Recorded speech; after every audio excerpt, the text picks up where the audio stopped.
masa mohulondalo masasa maloto mali o masa mamali kada luarsa tolipu banda bandalo bahasa lo hulondalo budaya olo talalo au hepo ola talo dulolo anak sikola ilimu duhengi mola budaya mahe otola hepo ola tapomola. Aku fokus pada satu sosok gambar diri terpajang di atas sebuah dinding putih bersih di sana. Kacamata gagang hitammu, kemeja putihmu, dan kopiah hitam di kepalamu. Sangat dekat. Kenal, walau hanya melalui cerita dan bacaan buku tentang sosok beliau. Bahkan, masih kuingat ketika guruku menyebut semboyanmu, Ingarso sung tulado, ing madya mangunkarso, tutwuri handayani. Di depan memberi contoh, di tengah memberi kekuatan dan semangat, di belakang memberi dorongan. Tak lekam dimakan waktu, apalagi usia di hidupku tentangmu. Demikian pemikiran-pemikiran yang kau lahirkan cukup mengena dan terasa pada kami sampai saat ini. Pendidikanmu melahirkan peradaban, perubahan-perubahan, dan kebudayaan, bukan hanya sekedar memberikan ilmu pengetahuan ataupun memberi sebuah penilaian, namun menjemput dan membentuk adanya peradaban. Pendidikan dan perubahan terus bergerak dengan bersesuaian pada kodrat, kekal dalam pergerakan meski dalam perbedaan, namun saling menguatkan menuju nilai-nilai kemanusiaan sebagai sumbu esensial. Unik, berbeda, sesuai fitrah penciptaan, sehingga tanpa ada paksaan. Pemikiranmu terhadap anak didik terus kau gaungkan, sehingga tetaplah bertahan sesuai keadaan zaman. Pemikiran yang mampu bertransformasi dengan adanya perubahan, kodrat keadaan, azas trikon, budi pekerti, dan perubahan dengan tetap memandang rasa hormat terhadap anak dengan pendidikan menghamba pada anak.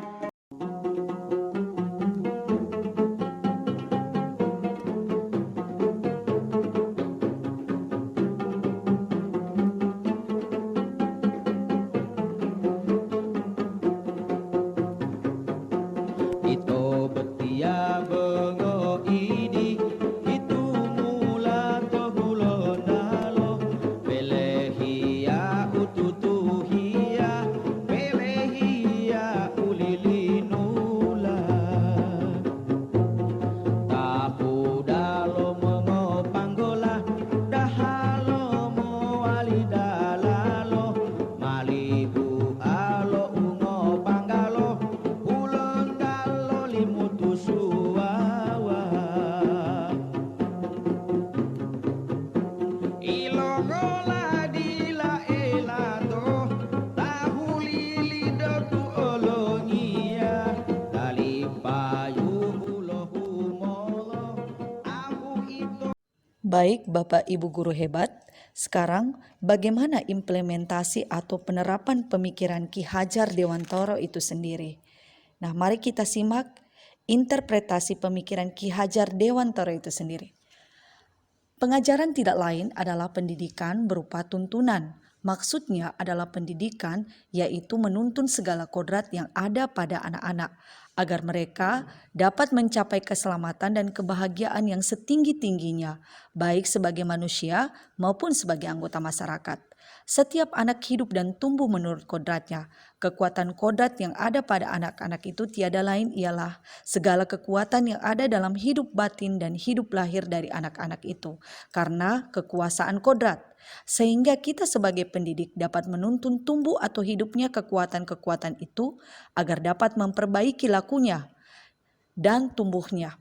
Dasar pendidikan anak berhubungan dengan kodrat alam, yaitu sifat dan bentuk lingkungan di mana anak berada, dan kodrat zaman berkaitan dengan isi dan irama.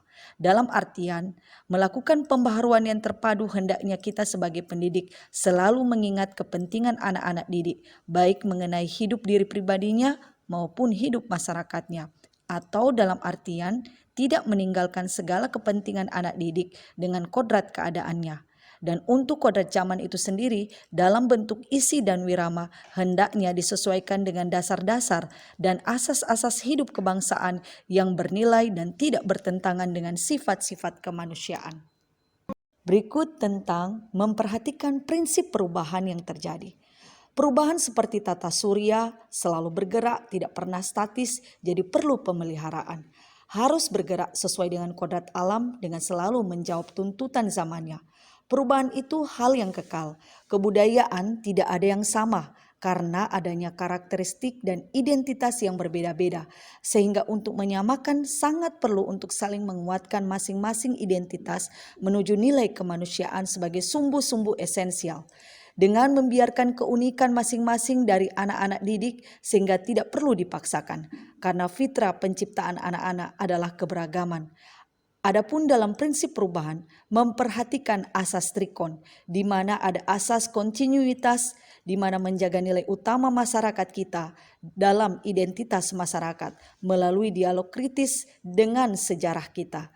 Kemudian konvergensi adalah perubahan-perubahan yang terjadi harus memperkuat nilai-nilai kemanusiaan ataupun mengarah pada pendidikan memanusiakan manusia.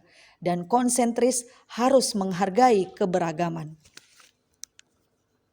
Berikutnya adalah budi pekerti, watak atau karakter, yang merupakan perpaduan antara gerak pikiran, perasaan, dan kehendak atau kemauan sehingga menimbulkan tenaga. Budi pekerti juga dapat diartikan sebagai perpaduan antara cipta, karsa, sehingga menciptakan karya. Budi pekerti adalah keselarasan ataupun keseimbangan antara cipta, rasa, karsa, dan karya. Keselarasan dibangun melalui pemahaman kesadaran diri, yaitu kekuatan dirinya, mengelola diri agar memiliki kesadaran sosial dan bertanggung jawab dalam memerdekakan dirinya dan orang lain. Sangatlah perlu adanya keseimbangan di semua isi dan wirama, sehingga holistik dan seimbang sehingga menimbulkan kesempurnaan menuju kebijaksanaan. Dan yang terakhir adalah pendidikan dan pengajaran harus berpusat pada anak. Menjadi sebuah keharusan memandang anak dengan rasa hormat. Proses pendidikan dan pengajaran benar-benar melihat kodrat anak didik dan potensi yang dimiliki untuk ditumbuh kembangkan. Guru harus bersifat terbuka, menerima segala macam potensi yang dimiliki oleh peserta didik. Pendidik harus melakukan adaptasi dan terus belajar untuk memahami potensi peserta didik. Baik Bapak Ibu guru hebat, berikut apa dan bagaimana implementasi pemikiran Ki Hajar Dewantoro yang dilakukan khususnya di lingkungan sekolah baik di dalam kelas maupun di luar kelas. Adapun penerapan ide ataupun gagasan yang sesuai dengan pemaparan Ki Hajar Dewantoro dapat dilakukan dalam kegiatan di sekolah, baik melalui kegiatan intra ataupun ekstrakurikuler di sekolah. Penerapan ini dilakukan dalam implementasi kegiatan program sekolah seperti penguatan pendidikan karakter sesuai profil Pancasila melalui kegiatan pembiasaan yang dilakukan dalam bentuk harian, mingguan, atau bulan di sekolah, seperti kegiatan ekstrakurikuler wajib pramuka, rohis, bela negara, olahraga, seni dan budaya, kewirausahaan, peduli lingkungan, olahraga dan kesehatan, kemudian adalah kegiatan literasi dan numerasi sekolah. Selain kegiatan ekstrakurikuler, kegiatan intrasekolah juga sangat memberi dampak terhadap pelaksanaan sebagai bentuk perwujudan implementasi pemikiran Ki Hajar Dewantoro, seperti dalam pembelajaran tatap muka ataupun dalam proses pembelajaran, seperti belajar kelompok dalam bentuk discussion group, mini research, karya tulis, debat bahasa Inggris, percobaan alamiah, pembuatan karya inovasi, tutur sejarah, dan aktualisasi diri. Selain itu, seperti apa yang disampaikan Ki Hajar Dewantoro, bahwa melalui kekuatan sosiokultural sangat mungkin dapat menebalkan kekuatan kodrat anak yang masih samar-samar, sehingga pendidikan akan menuntun anak didik agar dapat memperbaiki lakunya untuk menjadi manusia seutuhnya. Untuk itu sangatlah penting muatan ataupun konten pengetahuan yang diadopsi pada adanya nilai kearifan lokal, sosial budaya Indonesia perlu untuk dilakukan. Untuk itu kami pihak sekolah memasukkan konten-konten kearifan lokal baik dalam proses pembelajaran maupun di luar pembelajaran. Seperti nilai dari sebuah sastra lisan Tanggomo yang terus kami lestarikan dan nilai kegiatan Moti Ayo dalam kegiatan pembelajaran kelompok baik di luar maupun di dalam kelas. Assalamualaikum warahmatullahi wabarakatuh. Salam budaya untuk kita semua.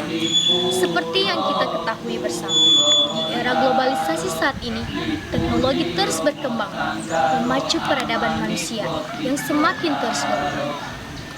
Tidak hanya berkembang dari bidang teknologi, tetapi juga berkembang dari bidang budaya. Kebudayaan itu sangat penting, karena bangsa yang besar adalah bangsa yang berbudaya. Kebudayaan adalah keseluruhan sistem gagasan, tindakan, dan hasil karya manusia dalam rangka kehidupan masyarakat yang dijadikan milik diri manusia dengan belajar.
Akhir kalimat dari saya, solusinya teruslah bergerak menuju perubahan perbaikan.